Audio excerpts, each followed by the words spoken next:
గొర్రె బిడ్డలకు ఆ గొర్రెల్ని పోషించే పాస్టర్లకు నాదొక సవాల్. ఏంటి అంటే, ఇప్పుడు మన భారతదేశం కాశ్మీర్ పహల్గామ్‌లో ఏం జరిగింది? హిందూ ఎవడని అడిగి అడిగి కాల్చారంటే మీ గొర్రె మొహాలు ఎవ్వరు ఒప్పుకోలేదు కదా! మీరు చెప్పుకోబడేటటువంటి మీ ప్రభువు పుట్టినటువంటి ఇజ్రాయెలీ దేశంలో యూదులెవరని అడిగి అడిగి చంపినారు పాలస్తీయన్స్. హ్మ్.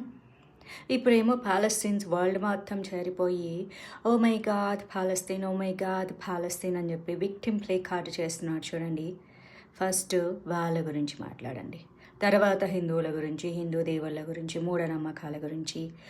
బుష్ అని వాటర్ చల్లితే అందరు గిలగిల గిలగిల కొట్టుకొని చచ్చిపోతుంటారు చూడు, వాళ్ళకంటే మూఢనమ్మకాలు ఎవరు లేరు. ఈ గొర్రెల్లో ఉన్న లేడీసు మీరు అట్ట కొట్టుకుంటే బ్యాక్ పెయిన్ వస్తుంది, స్పైన్ పెయిన్ వస్తుంది. తర్వాత ప్రభువు కాదు కదా, ఎవడు మిమ్మల్ని కాపాడలేరు. కొంచెం జాగ్రత్తగా ఉండండి. గొర్రెలు, నా ఛాలెంజ్ యాక్సెప్ట్ చేయండి.